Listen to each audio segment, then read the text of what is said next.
اعوذ باللہ من الشیطان الرجیم پناہ مانگتا ہوں میں اللہ کی شیطان مردود سے۔ بسم اللہ الرحمن الرحیم شروع اللہ کا نام لے کر جو بڑا مہربان نہایت رحم والا ہے۔ الحمد للہ رب العالمین والصلاة والسلام على اشرف الانبیاء والمرسلین نبینا محمد وعلى آلہ واصحابہ اجمعین، اما بعد، اعوذ باللہ من الشیطان الرجیم، بسم اللہ الرحمن الرحیم، رب اشرح لی صدری ویسر لی امری واحلل عقدۃ من لسانی یفقہوا قولی، رب یاسر ولا تعسر وتمم بالخیر، آمین یا رب العالمین۔ السلام علیکم ورحمۃ اللہ وبرکاتہ۔ مومنوں کی ماں ام سلمہ رضی اللہ تعالی عنہا سے جب رسول رحمت صلی اللہ علیہ وسلم کی کرت کے بارے میں پوچھا گیا تو انہوں نے بیان کیا کہ رسول رحمت صلی اللہ علیہ وسلم کرت فرماتے ہوئے ہر آیت پر وقف فرماتے تھے، جیسے بسم اللہ الرحمن الرحیم پڑھتے پھر ٹھہر جاتے، الحمد للہ رب العالمین پڑھتے پھر ٹھہر جاتے۔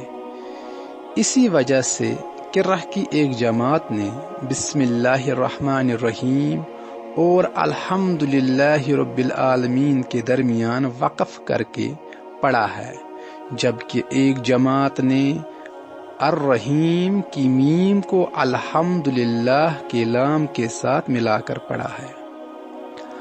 حمد کے معنی میں ابو جعفر ابن جریر رحمۃ اللہ علیہ کہتے ہیں کہ الحمد للہ کے معنی یہ ہے کہ شکر صرف اللہ تعالیٰ کے لیے خاص ہے، اس کے سوا جن معبودوں کی عبادت کی جاتی ہے یا اس نے جو بھی مخلوق پیدا فرمائی ہے، ان میں سے کوئی بھی اس کا مستحق نہیں ہے، اس لیے کہ اس نے اپنے بندوں کو ان تمام بے حد و حساب نعمتوں سے سرفراز فرمایا جنہیں اس کے سوا کوئی شمار نہیں کر سکتا۔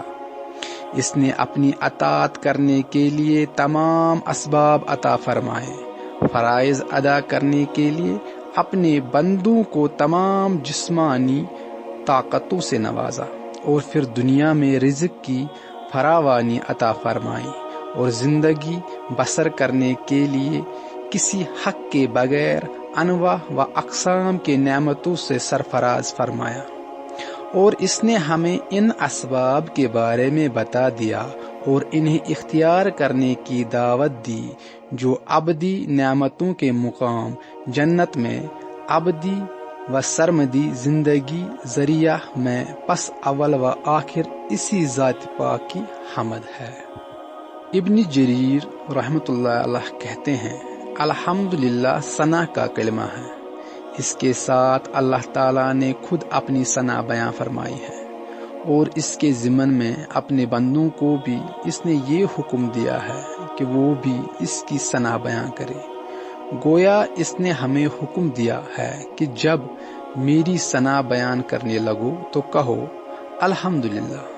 ابن جریر رحمۃ اللہ علیہ کہتے ہیں یہ بھی کہا جاتا ہے کہ الحمدللہ کہنے سے اللہ تعالیٰ کے اچھے نام اور بلند صفات کے ساتھ اس کی ثنا ہے، اور شکر للہ کہنے سے اس کی نعمتوں اور اس کے احسانات کے ساتھ اس کی ثنا ہے۔ حمد اور شکر میں فرق۔ تحقیقی بات یہ ہے کہ ان دونوں میں عموم اور خصوص کی نسبت ہے، اس حیثیت سے کہ یہ دونوں لفظ نعمت اور احسان کے بدلے یا صلے کے طور پر بولے جائیں تو حمد کا لفظ شکر کی نسبت عام ہے، کیونکہ اس کا استعمال لازم اور متعدی دونوں قسم کی صفات کے لیے ہوتا ہے۔ مثلا آپ یہ کہہ سکتے ہیں میں نے اس کی شہسواری کی وجہ سے اس کی تعریف کی، میں نے اس کی سخاوت کی وجہ سے اس کی تعریف کی۔ لیکن اس حیثیت سے کہ یہ الفاظ زبان ہی سے ادا ہو سکتا ہے، یہ لفظ خاص ہے، اور چونکہ شکر قول، فعل اور نیت تینوں سے ادا ہو سکتا ہے، لہذا یہ عام ہے اور یہ صرف متعدی صفات کے لیے استعمال ہوتا ہے، اس وجہ سے یہ خاص ہے۔ چنانچہ آپ یہ نہیں کہہ سکتے کہ میں نے اس کی شہسواری کی وجہ سے اس کا شکر ادا کیا۔ ہاں، البتہ آپ یہ کہہ سکتے ہیں میں نے اپنے ساتھ اس کے کرم و احسان پر اس کا شکر ادا کیا۔ اس سلسلے میں بعض متاخرین کی تحریر کا یہی خلاصہ ہے، واللہ العالم۔ فضائل حمد۔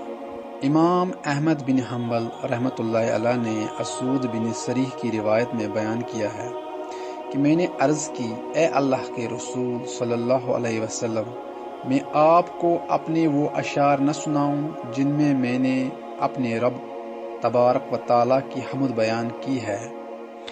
بے شک تمہارا رب حمد کو بہت پسند فرماتا ہے۔ ترمذی، نسائی اور ابن ماجہ میں حضرت جابر بن عبداللہ رضی اللہ تعالی عنہ کی روایت ہے کہ رسول اکرم صلی اللہ علیہ وسلم نے فرمایا، سب سے افضل ذکر لا الہ الا اللہ اور سب سے افضل دعا الحمدللہ ہے۔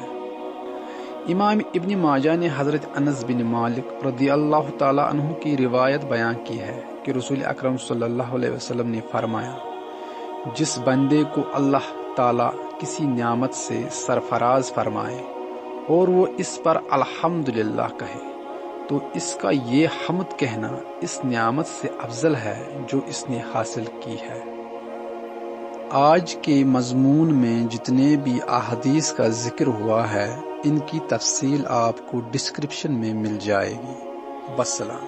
الحمد للہ الذی بنعمته تتم الصالحات۔ سب تعریف اللہ کے لیے ہے جس کی نعمت سے اچھی چیزیں مکمل ہوتی ہیں۔